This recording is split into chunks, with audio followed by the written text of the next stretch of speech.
योगः कर्मसु कौशलम्.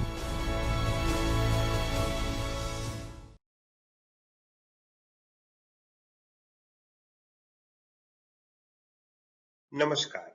I, CA Dr. Marzun Joki, thank UGC Human Resource Development Center of Gujarat University for giving me the opportunity to connect with you and deliver my session on forensic accounting and fraud detection techniques. I thank Professor Dr. Jagdish Joshi, Professor and Director of UGC HRDC of Gujarat University.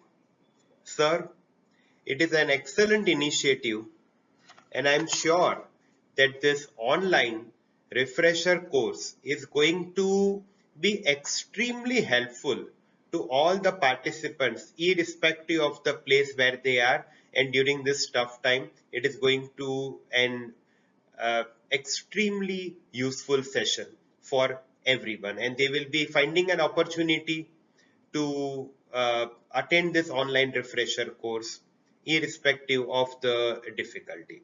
And thank you once again for giving me the opportunities.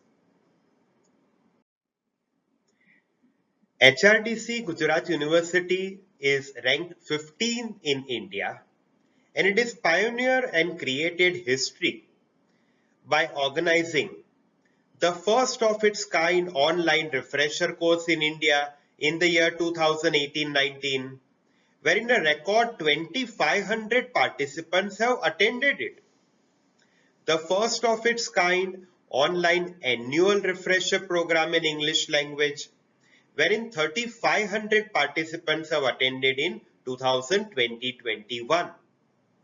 The first ever online short-term course on e-content development during the lockdown and unlock 1, wherein more than 130 courses with 5,000 participants have successfully completed. The participants are from across the country. And the first online professional development program for the administrative staff of universities during lockdown with 105 participants. Really a commendable work and the effort by HRDC Gujarat University. Today, in this session, I'm going to share with you, as per the topic titled Forensic Accounting and Fraud Detection Techniques. So this will be my sharing points, meaning of fraud, types of fraud, fraud detection techniques, then how forensic accounting can be helpful. Then we are going to see how forensic auditing is very relevant for the day, and what is the future scope for forensic accounting, not only in India, across the world. Mahatma Gandhi said that there is enough in the world for every man's need, but not enough for every man's greed. While greed can be controlled, consequences need of money, more money, and that is going to lead to frauds and more frauds. I'm sure that we all will be very easily able to identify this individual. Not only identify, but I'm also equally sure that probably you will be able to give some inner record breaking details even for this individual. But I'm not pretty sure that we all are able to identify this 6 individual. Now, when we are talking about forensic accounting, when we are talking about fraud, I think we need to understand not only this 6, actually the list is endless, but just wanted to share few of them so that we come to know that how this individual looking gentleman has done something incorrect with an intention of siphoning off the funds, and ultimately they all are probably at a wrong place. The first gentleman is Madoff fraud. Now, this gentleman at around 70 years of age could not implement his plan before his huge pyramid scheme. Now, what was he doing?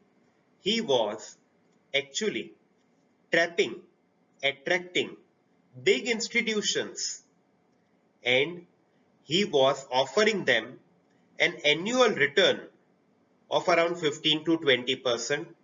So not the individuals, but even all these big institutions have fallen in the trap, like HSBC, Royal Bank of Scotland, BNP Paribas, and many more. The second gentleman is Kenneth Lay of Enron. I'm sure that you are able to recall. This was the biggest fraud case in the history, and he was convicted of fraud. And actually, as per the record, he has pocketed around 40 million of the investors' money. The third gentleman is Charles Ponzi. Actually, we all might have read, we might have heard something like Ponzi scheme. Over here, it is more than now 100 years before this individual offered.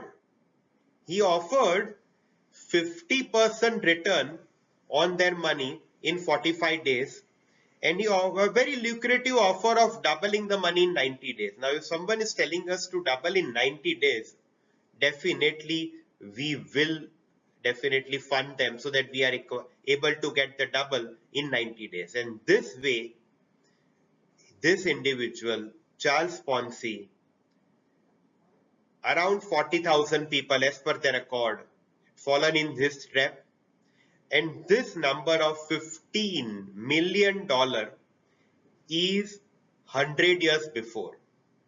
If you can bring it down to today's value, probably it is going to be difficult to count also. So from this individual, the word Ponzi scheme came. The fourth gentleman, a very young, a dynamic individual, a French trader. What happened? There were certain personal tragedies. His dad died in an accident. Wife gave a divorce. This is the history. And then he went mad. And his aggression came on the stock exchange.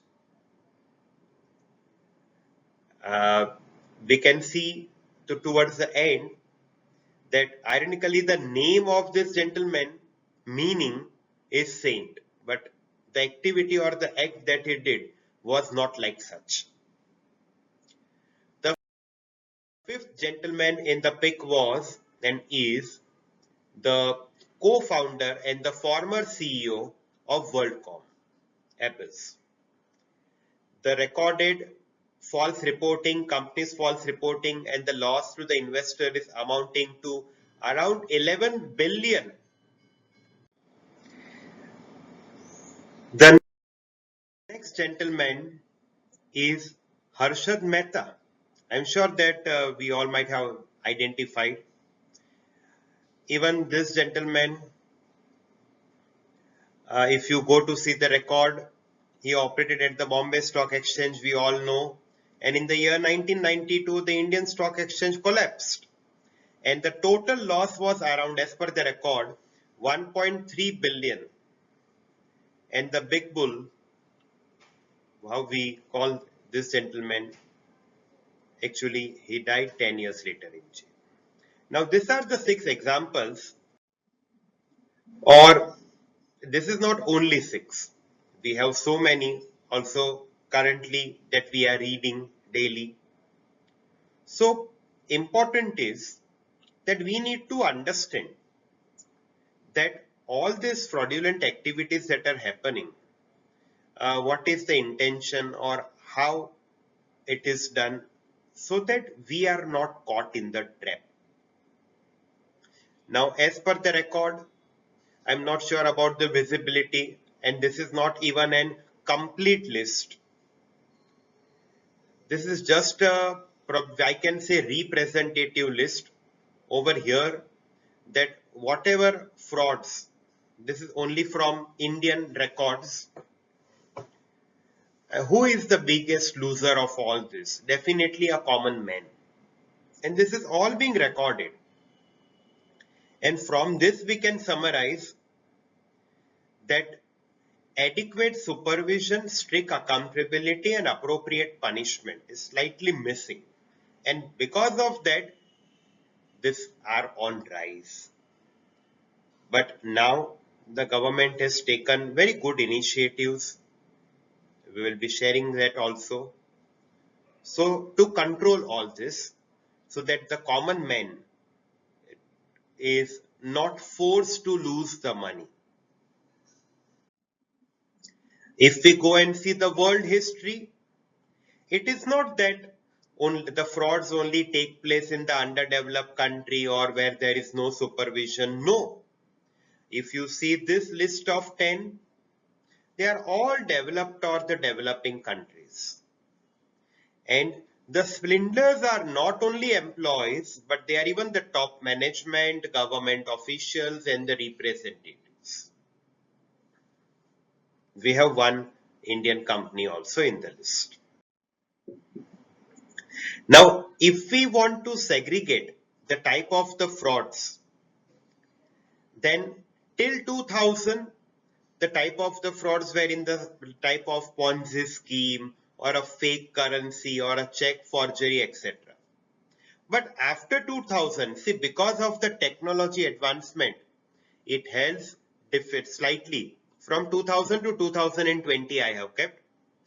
From after that also, maybe something different. This, when you compare it with before 2020, the immediate difference will be the technology. See, cybercrime are on a rise, debit credit card frauds, identity theft. Even there are KYC frauds.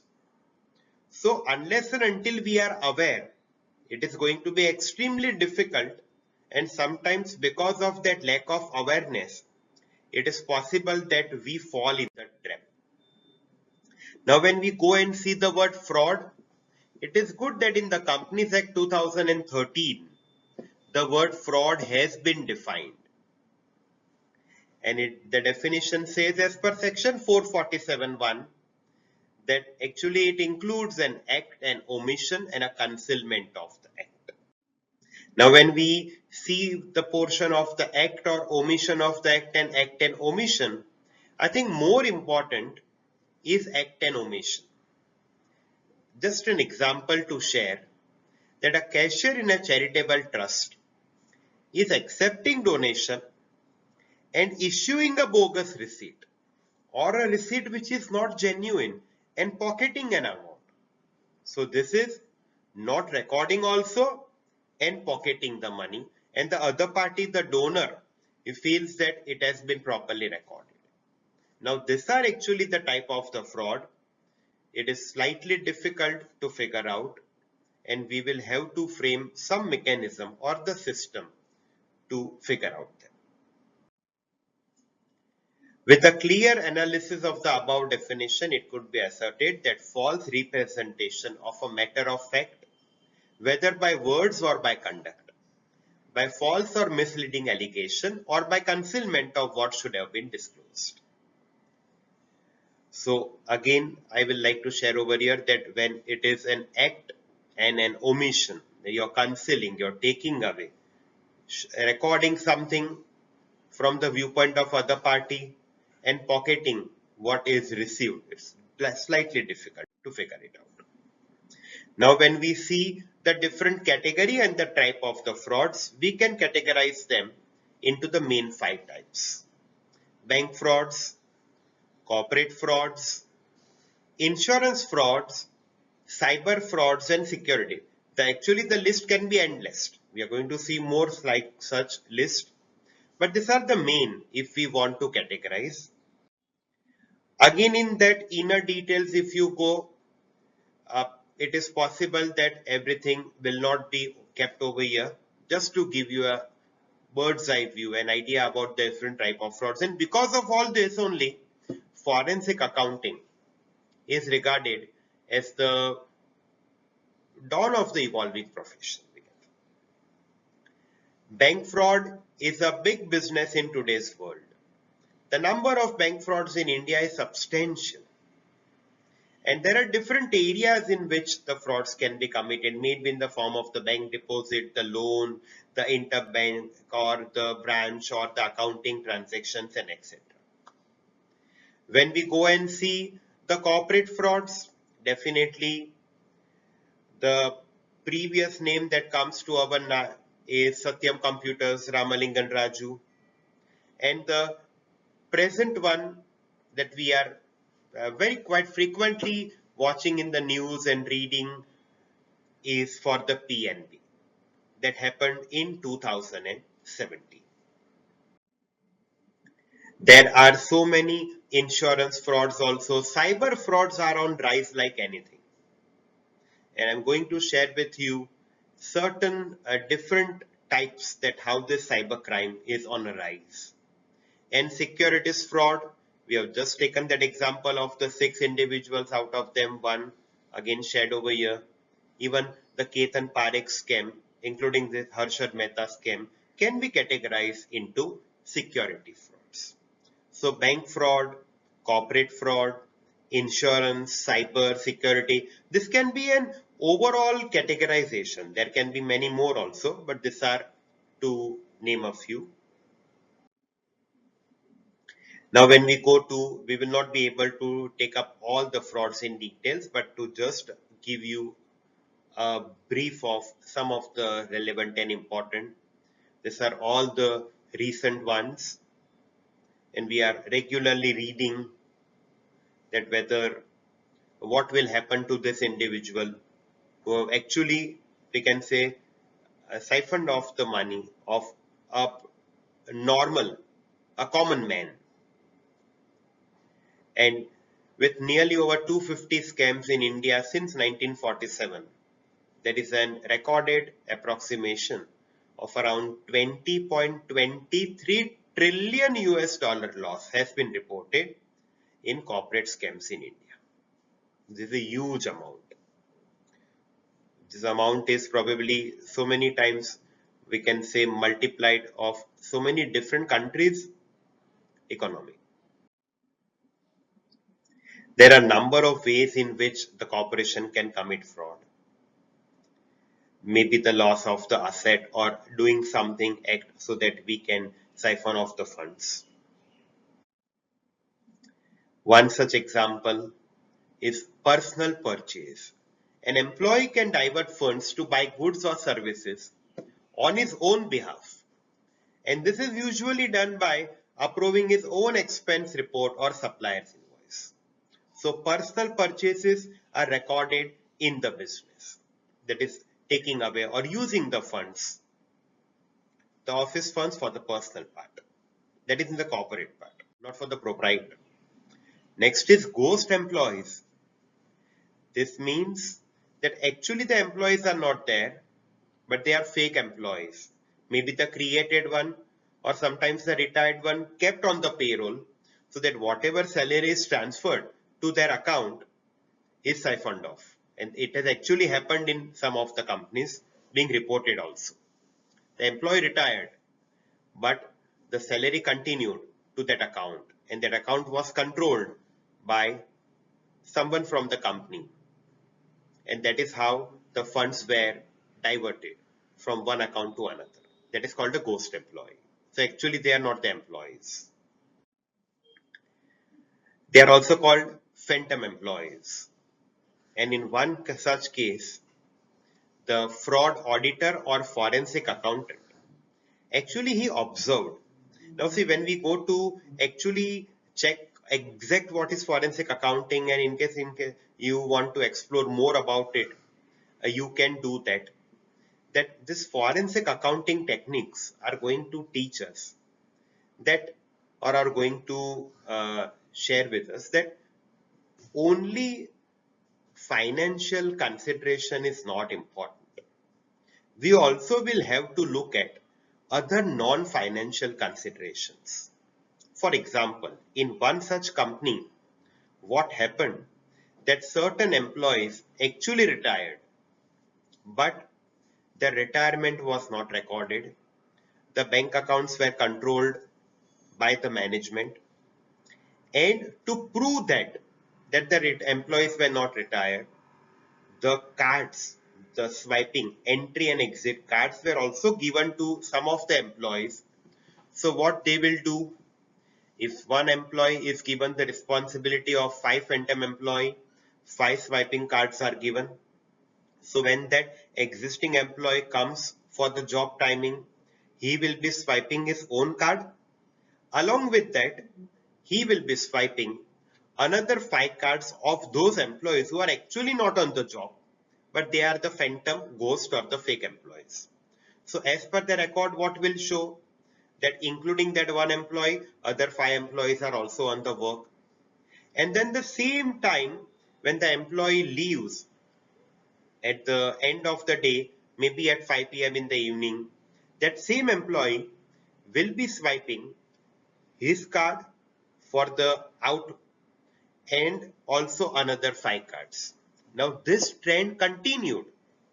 Once a forensic accountant in a company went to check the record of entry exit of the individuals, and then he noticed that how it is possible that all the 6 employees, including that existing one and the other 5, will daily come exactly on the same time and will be leaving exactly in the order on the same time. And because of that, the fraud was caught. Now, this is actually an eye-opener that an accountant will have to think beyond the numbers. An auditor will have to think beyond the numbers. Further, when we go to see skimming, that is, incoming funds are intercepted before they can be recorded in the company's accounting record. And this is usually caused by when a person is allowed to both open the mail and record the accounting transaction. So when an responsibility is assigned in an organization for something which is very important, then the company should actually frame the system in such a way that there is some internal check kept between or within the organization or the department. Unauthorized use. Like this is all what we are discussing is that the different types of the frauds that we have started with the personal purchase earlier. Unauthorized use. An employee may use company's asset in an unauthorized manner, such as driving a company's car for personal use. Again, this amounts to fraud. This actually amounts to fraud. If it is with driver, then the driver's salary, definitely the maintenance part of it, the petrol, the repair, everything. This is actually a fraud. Though it may be of a negligible value, but it amounts. Tax avoidance. A company can alter its tax return to reveal less taxable corporate income than actually it is, and resulting it to lower tax remit. And this will only be possible if the senior management approves it and they are hand in hand for doing this wrong act. Asset theft. An employee can steal from an organization by making off with the assets such as cash or fixed asset. This is when it is happening when you don't have a proper internal control or there are the weak controls in the company. Now, these are the more another important type of frauds. It is difficult for sharing details of each and every.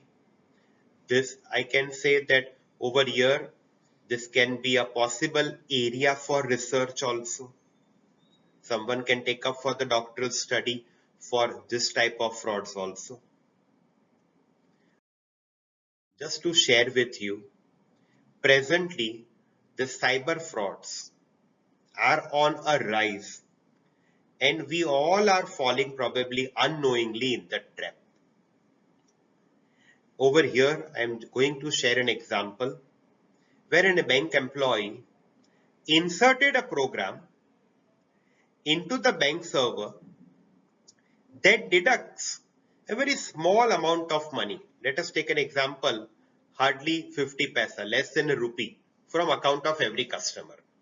Now try and understand when from your account, if 50 paisa is deducted, I think first of all, we will never come to know about that amount also unless and until we are very meticulous in checking all our records. And second, even if we realize it, probably we don't have the time for actually even going to the bank or mailing them for a query of a 50 paisa, or it can be a 1 rupee, 2 rupee, 5 rupee, 10 rupee. Sometimes we feel that. Now from the viewpoint of that bank employee, if there are 1000 account holders in the bank, the customer, then at the end of probably month, what this bank employee is going to pocket? He is going to pocket, if it is 50 paisa from 1000 customer, is going to pocket 500. If it is 10,000 customer, he is going to pocket 5,000. Customers won't come for this a negligible token amount, but this is possible. This is possible. Logic bomb. This has been reported. To just cite an example, I've given all the references towards the end. An employee of a bank, see how nicely the program was framed, and unfortunately, or you can say with a bad luck, he was caught. An employee of a bank in USA was dismissed from his job. Now, actually, what he did was, this is called logic bombs. Now, what is logic bombs? Logic bombs are the programs which get activated on the occurrence of a particular predefined event. The logic bomb was programmed to take 10 cents from all accounts in the bank, just like the previous one I shared, and put them into the account of the person whose name was alphabetically the last in the bank's roster.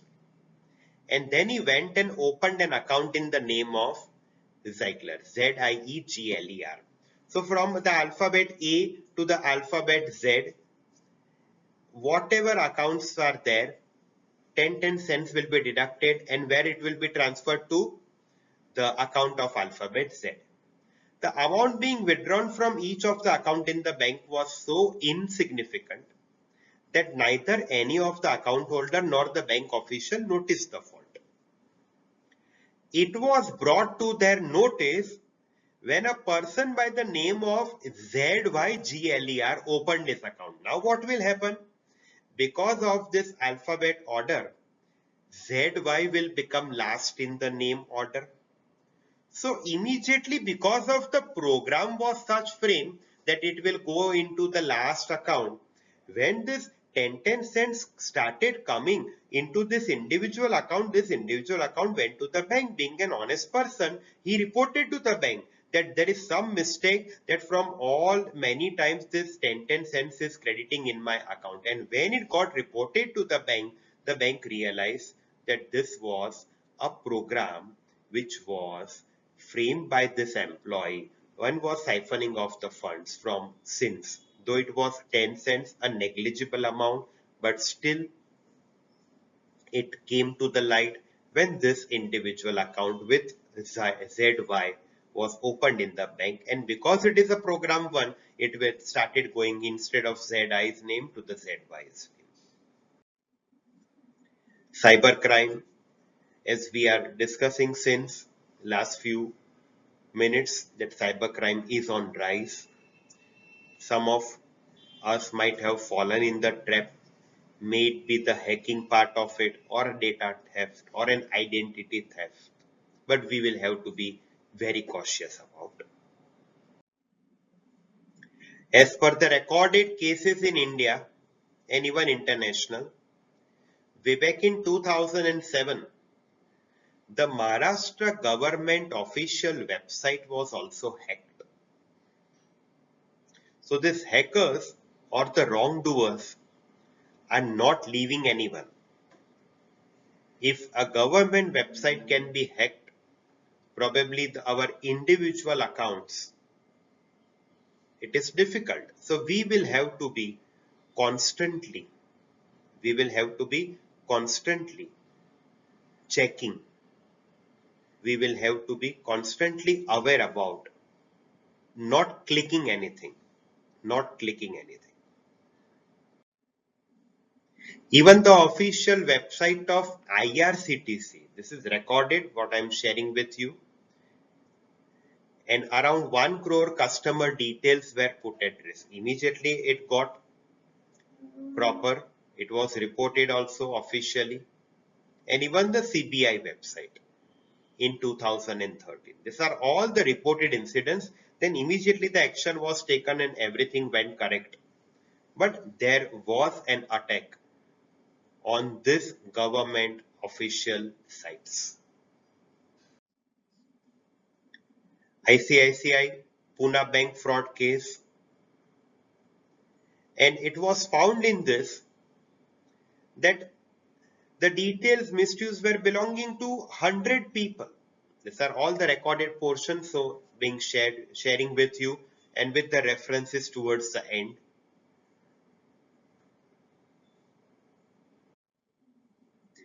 The Parliament attack case, way back in 2001, and the laptops with that were recovered from the two terrorists who were gunned down during on that incident happened December 13, 2001.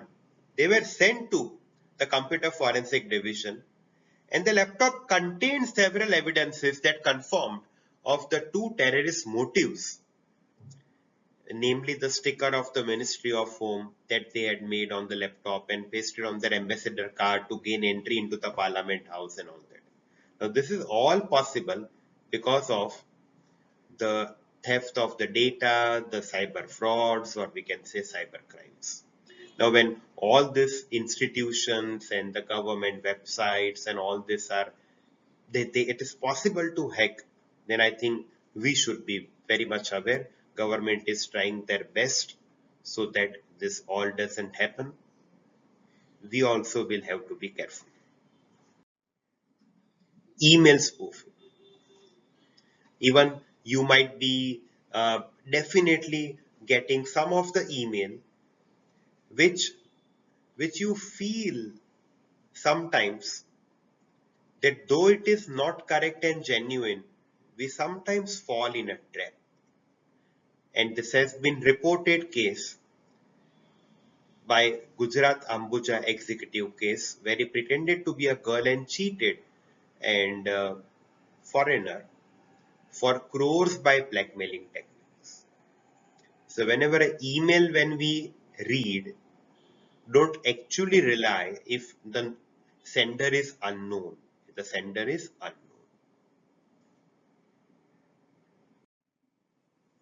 Email bombing also. Email bombing refer to sending a large number of emails to the victim, resulting in victim's email account or the mail server crashing.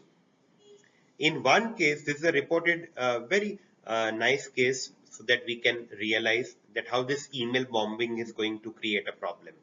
In one case, a foreigner who had been residing in Simla, India, for almost 30 years, wanted to avail of a scheme introduced by Simla Housing Board to buy land at lower rates. When he made an application, it was rejected on the grounds that the scheme was only for the citizens of India. That is correct. Foreigners cannot get the benefit. He decided to take his revenge. And then what he did? Consequently, he sent thousands of mails to the Housing Board Simla, and repeatedly he did till the server crashed. So this is again a technique which has been used. So sometimes we might find some of the mails repeatedly coming. So we will have to transfer them to the delete portion, and we have to frequently and regularly monitor also. Irrespective whether it is your credit card where the fraud is of 50 paisa also or a 1 rupee, See, amount is not at all important. Important is that we will have to focus on the wrongdoings. And unless and until we don't report, then the fraudster or the individual who is doing, he will get some benefit and he will continue his wrongdoings, and other individuals also may be into the trap like we are. So we should not ignore irrespective of the amount. This is another good example of a disaster fraud. Now see, some of them are actually taking advantage of also this situation. In a loss-making heritage hotel, this is again a reported case, so I'm sharing with you. A new manager was able to show profit.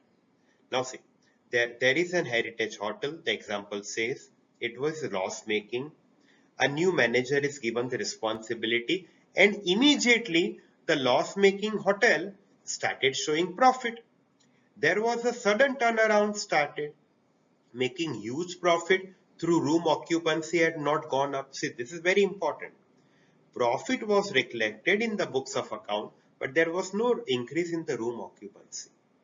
The profits were in full cash receipt. So there was no doubt in the management eyes. Management was extremely happy that by employing a new manager, there is a rise in the income. While it was investigated, now see what was found. The new manager was selling off expensive assets of the hotel, all the ancient and the heritage thing like the chandeliers, the paintings and everything. And what he was doing, out of the funds that he got, he was buying probably the duplicate one, keeping again some of the funds were recorded as revenue from the rooms, and finally the manager decided that there should be an accident of fire in the hotel so that all the chandeliers and the paintings, though the original one were sold and the duplicate one were kept and the money was siphoned, some was kept in the account so that the management feel that he's doing the good job, and by the accident of fire he could hide everything, but unfortunately he was caught. Hydra frauds. Now when we talk about Hydra frauds, there are certain frauds like Hydra monster. We feel sometimes that if we cut one head, it has gone down. But no. Just an example to share with you. A man noticed a small bulge in a carpet in his office, thinking it is an air pocket. Now definitely below the carpet, what we will think? Definitely of an air pocket. So he is stamping on it and evens it out. A little later, he notices yet another bulge. He again stamps on it and it feels that it is evening it out. This goes on for some time, and finally exhausted, when he lifts the carpet, he finds there is a snake inside. Now, this is going to be an eye-opener to us, that if you feel slightest of the doubt, any red flag of any wrongdoing, it is better to go into the deep and figure it out rather than leaving it. In case of fraud, if the management has identified the culprit, irrespective of the amount, whether negligible or not, irrespective at what level the employee is, swift action should be taken and his services should be terminated. Now what will happen? Because of that, the other wrongdoers or the individuals who are thinking to do wrong will have definitely a fear in their mind. But normally it is seen that management does not report the matter to the police. with an assumption that the worst is over. I feel that the action of dismissal of the fraudster in the police reporting is exactly like chopping the Hydra monster so that other wrongdoers in future don't pop up. So this is very important that each and every organization should take the responsibility of informing maybe the top management if required to the police whatever wrongdoings if it is against the policy of the organization. Red herring fraud. A very basic example leading to a practical one. A boy traveling in the train was asked by the ticket checker to produce his ticket. He searched for the ticket frantically and in all his pockets, but he couldn't find that. He assured the TC that he had purchased the ticket, but the ticket checker refused and led him inside the station master's office, where the boy suddenly found it. Now, actually, what has happened, do you know? Along with that boy, his friend was also traveling. His friend was not having the ticket and he could escape.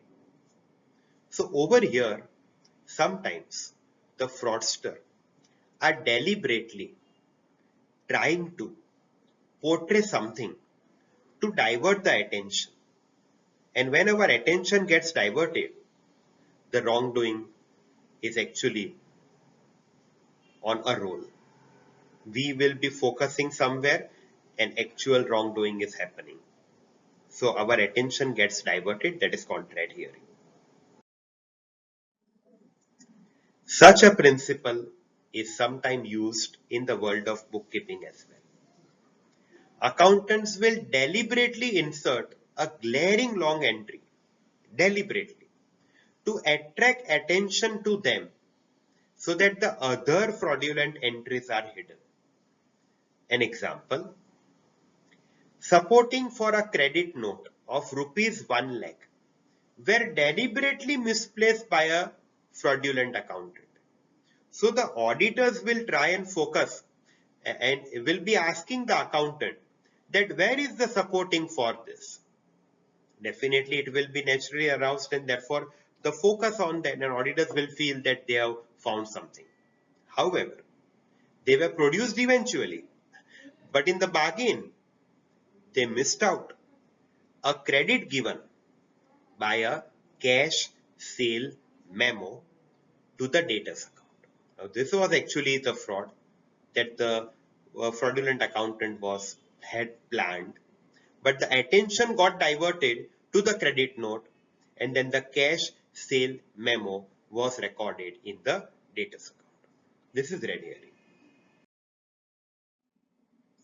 Fraud stemming from corporate espionage.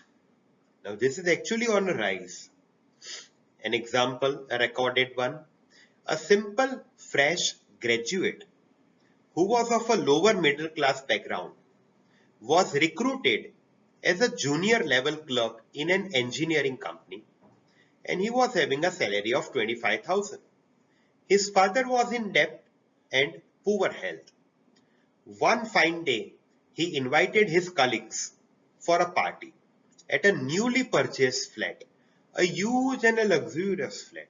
Now, definitely there will be some suspicion that the salary is 25,000, his father is in a debt, poor health, and how that individual with a salary of 25,000 can buy a new luxurious flat.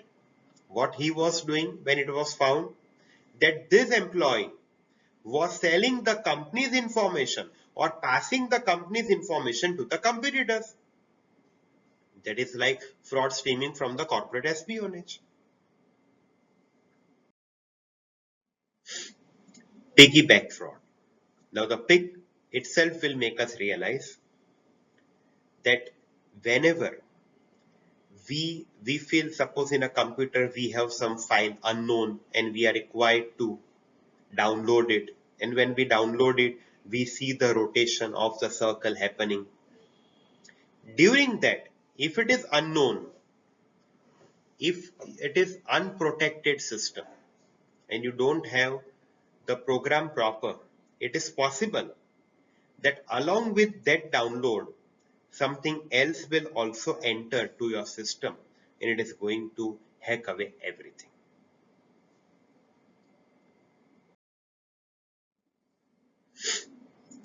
Same example, a practical one. There was a company which was buying milk for manufacturing the product. Now, what was happening? Two containers of the milk were coming. In one container, the milk was of good quality. Another container, the milk was of the inferior quality. At the entry point, a sample from both were taken for checking. They went into the quality control department, and when the quality control will give the signal about the proper portion, then only the truck or the container will be allowed to enter. What was happening when the samples were taken from both the trucks? The number plates of the trucks were changed. So when the report will come that one truck milk was allowed to be entering to the company's premises because it is of a good quality, and one truck being of an inferior quality won't be allowed. But because the number plates got changed, logically the inferior milk was allowed to enter the premises and the good quality milk was rejected. So this is the way the system was framed by manipulation, with some employees also within the company as well as the outside supplier. But once it was caught. So this is how the tricks are happening, the gimmicks. Even the Trojan horse fraud. We all know the story of the Greek soldier, that when they were unable to enter, actually they uh, took the city of Troy. They actually took this advantage of designing a very large and innocent looking hollow wooden structure horse placed at the entrance of the city of Troy. And the soldiers were hiding in it. And the Trojans mistaken the horse for a peace offering and they allowed to enter. And actually the soldiers entered and the battle was won. Same way, a cashier received rupees 5,000 by selling a old junk machine. He put it in an envelope, marked the day and the date, not recorded in the books of account, and kept in the drawer. And he was waiting that is someone asking for this? If someone is asking that where is the entry, then he will say, oh no, I have kept this in the cover with the date, but I have just missed out to record. And if the time goes away, if no one is asking for this entry, if the accounts get audited, everything is done, then that cover can be siphoned off. That is called the Trojan horse. Again, to share with you, if it's giving you 5 seconds to guess any one card out of the 6 visible, and I am promising you that your card has gone. Out of the 6, now it is 5. Everyone will feel that yes, my individual card has gone, but what has happened over here, all 6 have been changed. Like this. See, the earlier 6 were different and the 5 also are different. We thought that our card is gone. No, actually all 6 and the 5 are different. Now what is the lesson learned from here? There are times when the fraudster will be using some amazing trick or an illusion so that we actually don't realize it because we are a gullible audience. Because we are a gullible audience. Because of all this types of the fraud, Until recently, detecting fraud or white-collar crime was thought to be a part of accounting function. We have all our accounting standards also. We have our accounting principles. But there is a new category of accounting which is probably the need of the day. And the area of accounting is forensic accounting. Now the word forensic, and as I did mention it earlier, that we can say it is or regarded as a dawn of the evolving profession. When we read the word forensic, immediately we feel that it is something related to laboratory, an examination of a dead body. That is what we immediately get an idea about.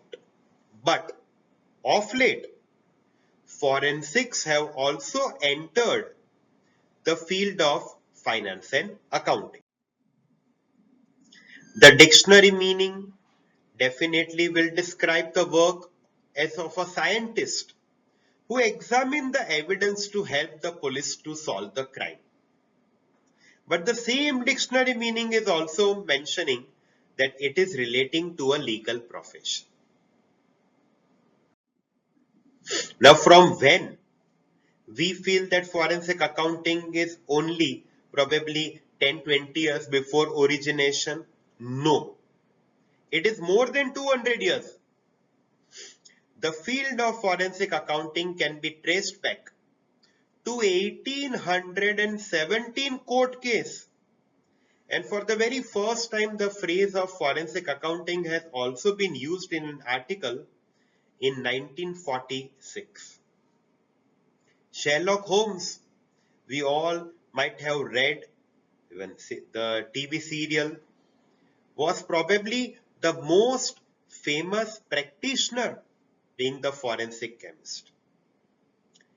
And our Kautilya, the first Indian economist, he openly recognized the need of the forensic accountant.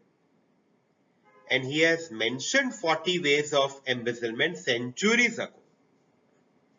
And again in the stories of even Akbar and Birbal, we have the instances of this intelligent application of the concept of forensic accounting. And because of all these frauds that are happening and we are able to realize it, we have thought that forensic accounting is just a new concept or an area, but no, it is centuries ago, but gaining prominence now, only now. Way back, again, it is a reported part. What happened in 9/11? We felt that there was no Indian connection. Definitely, not for the wrongdoing, but actually, we realized it later. There is a connection. And the connection is, it was found by the investigators in the 9/11 attack that a ransom money collected from a mafia don by a mafia don in India from a kidnapped businessman went through Hawala channels to Pakistan, from where the money was being transferred to one of the hijackers to his bank account in USA. Now, these are the instances of money laundering which a normal accountant is ill-equipped to deal with. And this forensic accounting understanding in the course is going to make us realize the importance. Now we talk about what are the areas of forensic accounting. The areas will include litigation support and investigative accounting, along with definitely our base accounting specialization is going to be there. And a best quote that cops can handle the crime, definitely, but forensic accountants can figure out the damage done. Now, when we talk about litigation support, the litigation means a process of making or defending a claim in the court, a breach of a contract, dispute among the shareholders, a family disagreement, even the appropriation of the intellectual property. Over here, the legal knowledge is going to be very important, and forensic accountant can work for the prosecution, for the defense, and even in the court matters. Investigative accounting. All these frauds, the corporate analysis and research, the asset searches, fraudulent bankruptcy, fraud prevention, kickbacks, embezzlement. Over here, the skill set of the individual, of his detective courage and intelligence will play a very important role. And to sum up the understanding of all these linkages, we can say that forensic accounting is a profession which very specifically uses investigative methodology combined with the financial experience to a legal end. So the work of a detective and financial expert and a legal end. So all this combination will give us an individual called as forensic accountant. I'm sure that in our auditing concept, when we studied at our college level, there was one question that normally came into the examination and we were able to write it. And the question was that the auditors are not regarded as bloodhounds, but they only are called watchdogs. But I think now the time has changed because the frauds happening like increase in the happening of the fraud, that the accountants and the auditors should be called the bloodhounds and the detectives because they will have to take that effort of finding out some of the red flags or some of the incidents. If they are able to crack it, I think the major wrongdoings or the big wrongdoings can be saved off. In different countries, the forensic accountants are called by different names: fraud examiner, fraud auditors, forensic auditor, fraud investigator, and fraud detectives. They are all forensic accountants only, the skill set required. Based upon that, I also shared in the beginning that we are required to check what is forensic audit. We all know internal audit, we all know statutory audit, we all are aware about the tax audit or the cost audit. But now it is the time that because of all these wrongdoings, even forensic audit should be done. And Government of India has taken great initiatives with so many different compulsions also, the schemes also, so that there is a prevention of the fraud. There are so many benefits of forensic audit. Just to share with you that why the Government of India realized the need. The Punjab National Bank has lost most to the frauds in the last financial year among all the banks. The amount that visible slightly, it is the funds, it is whose funds? It is the funds of a common man, and that is the reason that the need is of forensic audit. And India is the first country to release forensic accounting and investigation standard. And this is the first country we should be proud of. Reported in January 2021. Forensic audit is a leading way to an emergent economy, and this confirms that Government of India is adopting a highly collaborative approach for addressing the various challenges like fraud, financial misplacement, and alike. And when we make a comparison to other audits of our forensic audit, we will realize that the need is normally the objective of audit is a true and fair presentation. It is not only the objective of forensic audit. It is whether the fraud has actually taken place. They will do an investigative and in-depth checking, no sample checking. There is no restriction of the time. They can take their own time. Independent verification is required to be done. It does not rely on the management certificate like for the stock one. Regulatory, proprietary of these transactions and contracts are to be examined. And this is going to give you a detailed and in-depth analysis. And if you recall, it was mentioned earlier that cops can handle the crime, but forensic accountant will make us know that what is the amount and who has done it.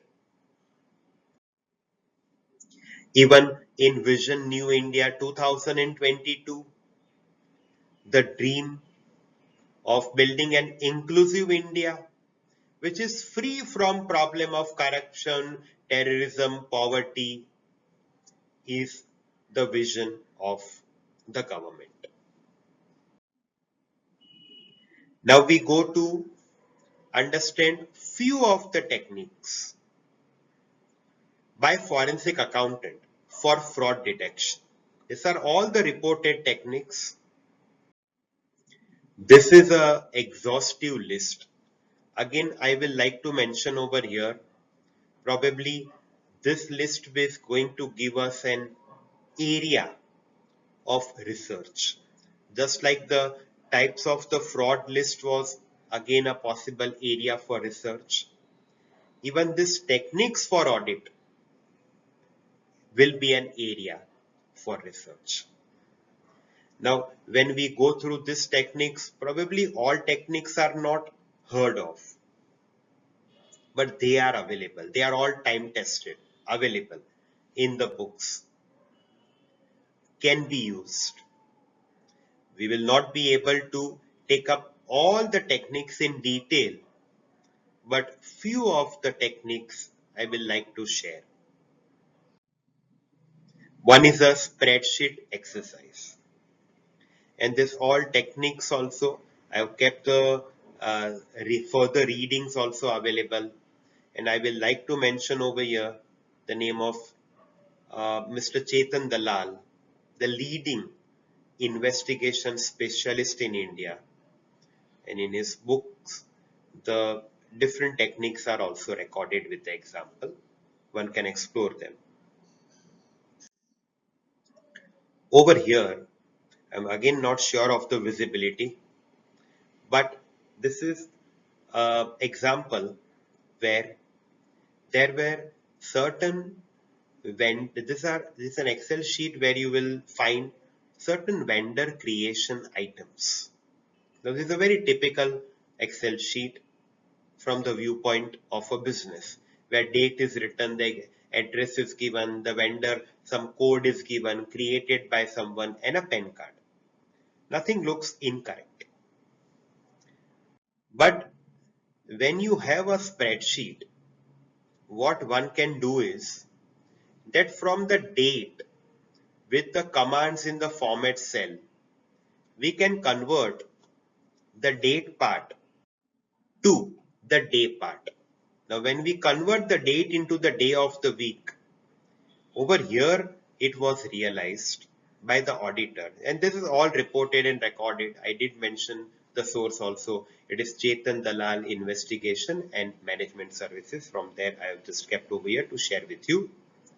When the date was converted to the day, you will realize towards the first column of the date, it gets converted to the day, and the days as visible to you are Tuesday, Sunday, Wednesday, again 4 times Sunday, Friday, Wednesday, and so on. Now this is going to be a catch, that how can a bill created on a day which is not a working day? And when we further filter them, we see over here that this were the transactions or the creations that happened on Sunday and by someone called Raju.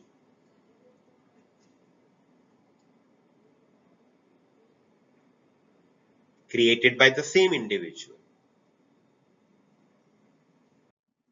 Lesson learned: Raju was a Sunday specialist, and hand in hand they did something so that even the PAN numbers were recorded, they were fictitious and duplicate.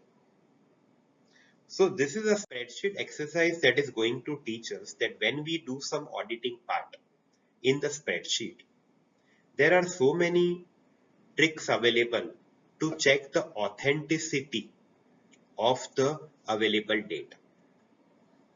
Over here also, you will find this, again the visibility can be difficult, but you will find over here a payment voucher, or we can say a typical railway freight payment receipt where cancellation and the smudges are common. Yes. Now, if I'm just giving you a couple of seconds to try and figure out there is any wrongdoing over here, something incorrectly mentioned, where you will find some date, then the written portion is the amount in words. Then again, there are certain sections, the columns, where some numbers are written with some amount of 12,60,195. Now from this, when we go into the inner part of it, we realize that the auditor should have a 3D vision. Again, if I make you realize that what it is, the space between the number 12 and 60,195 is consistent. What has happened over here? Originally the receipt was of 60,195. 12 is inserted later. And the logic of that is that the words that are written, 12,60,195, it has been written on the matter which was printed. See, normally suppose if it is given that write your name and then there is a blank space. So you will start writing your name from the blank space provided, not on the printed portion of name. So actually 60,195 was written in the blank space provided. And where it was mentioned to write, over there 12 lakhs were inserted later. So actually the receipt was of 6195 and 12 lakhs was inserted later. And that is the reason it is mentioned that auditor should have a 3D vision. Oh, same thing continue. This is an example where when the signatures are required to be matched, we need to understand that how this signature forgery is happening. The length and the size and the shape of both the signatures look same, but actually it is not. So again, the vision is required to be clear. Test of reasonableness. For example, if you have a letter dated 2020 with a 5-digit telephone number of a metro city like Mumbai, definitely there is something wrong. So there are certain common sense that will prevail when we study some data or when we have something visible to us with some logical reading we will have to. Like I gave you an example of that phantom employee, the fake employee, the ghost employee, the swiping of the card, exact attendance matching of all the 6 employees daily exactly at 9 a.m. they enter and 5 p.m. they exit the office. Not possible. Again, this is reported, so I'm sharing with you. If you see this certificate provided, it is written this is to certify that the audit of an enterprise for the accounting year way back in 2000-2001 is in progress. and there will not be any variation in the final accounts of the above said concern to the extent of 10%. So this is a typical certificate provided. What is incorrect over here and how it was found? If you see towards the end of the certificate, there is a stamp, and inside the stamp there is a membership number. Now this membership number is somewhere more than, I can say, 10 lakh something. But as of now only in India, there are not 10 lakh chartered accountants practice. And this is of way back in 2001. So from this membership number, it was caught that this is a fraudulent certificate. Test of mirror imaging. As the name suggests, that it is the process of checking reflection. Means what we see and actually what it is. We will have to find out the reason that why it is like such. Don't rely on everything that is given. In many companies, there are identical manufacturing plant or units or depots or showroom or offices.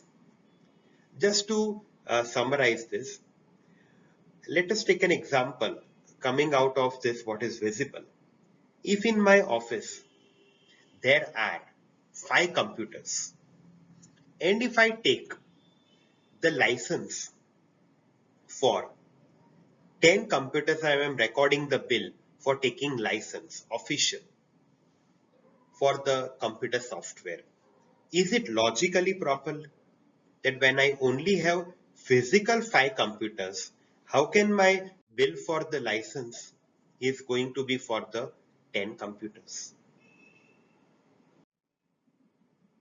So over here, there are a few examples to share. If in your company, there are diesel cars only, and when you get the bill for the petrol, it is not possible. And the best example, if it is a lockdown and you show the production, payment to workers, overtime to workers, it is not properly matching only.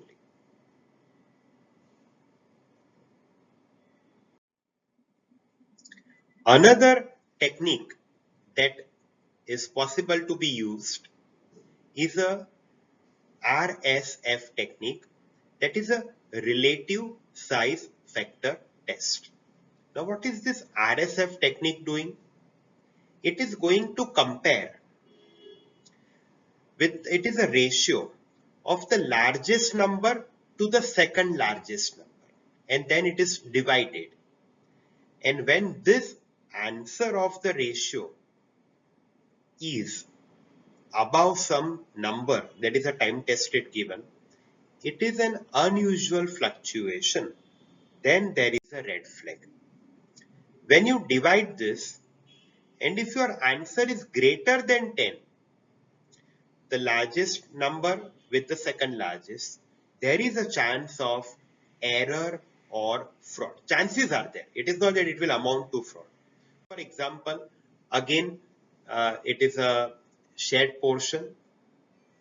You will see over here in the Excel file, the normal transactions, the reported ones with the company, where you will see some of the company names transaction repeated. So frequently with the same customers, the transaction happen, nothing incorrect about that. But then when within that customer, when you see the transaction which are happening, for example, this as per the visibility JM method travel and tour. So out of that 5 transactions that has happened, the first, largest transaction number is 2,15,000 and the second largest is only 15,000. So now when we divide this, it is going to be more than 10 times. See, any set of transaction take place in certain range. A vendor XYZ may have a normal pattern of the bill value from 13,000 to 50,000. If there is any single transaction which is going beyond the normal range, let us take an example 5 lakh. Then it means the routine transaction was from 13,000 to 50,000 and one transaction is 5 lakhs. It means the ratio of the largest transaction number with the second largest transaction number is going beyond more than 10 times. And when that is beyond more than 10 times, there is a possibility. I'm not mentioning over here that it is 100% going to be a fraud, but there is a possibility. So this RSF technique is making us realize that we will have to check those customers or those vendors transaction which are going beyond 10 times of one largest transaction with the second largest transaction. It is possible there can be some entry mistake also. So this is again a very good technique that can be applied in routine to figure out a possibility of a fraud. Overall, to summarize, that what are the traits of forensic accountant? It can be compared with a well-baked pizza. The base of the forensic accounting is our accounting knowledge. Size and the extent of the baking decides the quality of the pizza. So we are just comparing our accounting set with the pizza. The middle layer, that is the cheese spread, is the dispersed knowledge of auditing, internal control, risk assessment, fraud detection, which is like the spread of the cheese in pizza. The toppings, capsicum, mushroom of the pizza is actually the basic understanding of the legal environment. And the garnishing amount, that is the oregano, herbs of the pizza, is a strong set of communication skills, both written and oral. It is the beautification part. Perfect combination of the pizza base with the middle layer, cheese spread, good topping and garnishing makes pizza delicious, and same way forensic accountant perfect. So the forensic accountant will be having good accounting knowledge, knowledge of auditing, legal environment and communication skill. Just to compare the traditional accounting with the forensic accounting. Traditional accounting, we will not go into the inner details of it. Traditional accounting is going to address a past event. Forensic accounting, definitely with the base of the past, with the current one, may even address the future event. Traditional accounting is going to pick up only financial information into the consideration. Forensic accounting, not only financial, but even non-financial, and sometimes more it is for the non-financial part of it. And because of this, we can say it is time to look beyond numbers. Audit is not only science but also an art. And therefore, auditors must gear themselves to the dynamic environment and apply the objective-oriented techniques to give situation. And forensic accounting techniques are over here that is going to be extremely helpful. So it is actually a combination of science and art. We all have studied the basic definition of accounting, but this forensic accounting is making us realize that this combination is so important. When NASA began the launch of astronaut into the space, they found out that pens won't work at zero gravity. Since ink won't flow down to the writing surface, and to solve this problem, they took 1 decade and around $12 million. This is everything reported.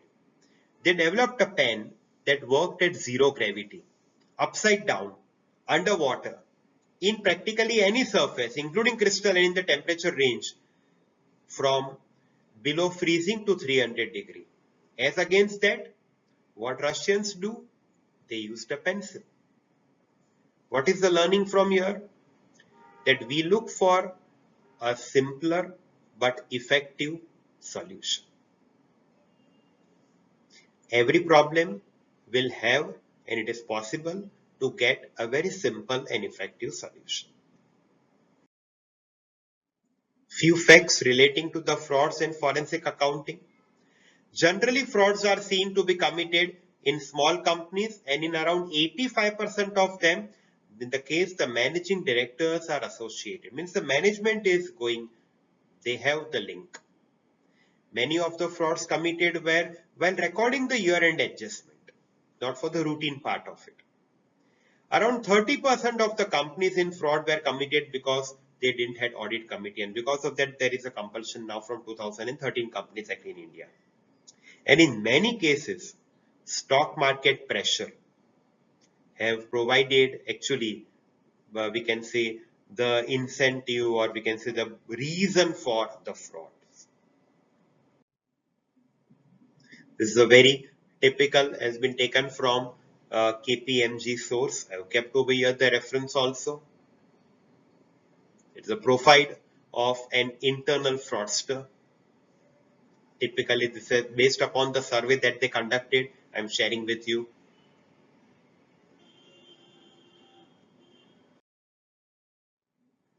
Now, if you check that looking at the chart, and when you want to say the color, not the word, see, word is yellow, blue, orange, black. But when we want to say the color, it will be green, red, blue, yellow, blue, black.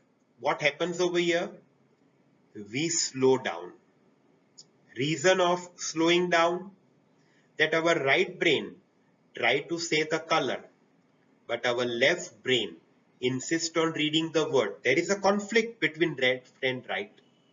Same way, we slow down because two forces are working in our brain. Similarly, when a person is guilty of wrongdoings, his actions and responses are significantly slower.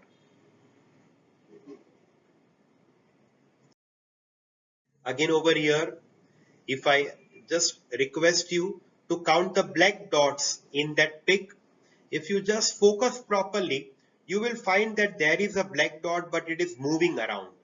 It is moving around. When you see one on the cross, then you see on the left, then again you feel it is on the right. Actually, it is an illusion created. Man is governed not by what he sees, but what he thinks he sees. As I did mention that you count the black dots in it, you are trying to figure out that where is the black dot. It feels that it is moving around.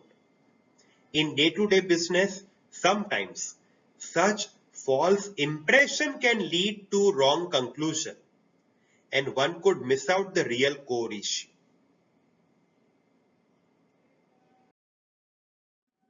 At last, I will like to conclude over here by saying that forensic accounting is the panacea for cooperatives. Means whatever is wrong happening, probably forensic accounting will be able to find out, unearth, detect.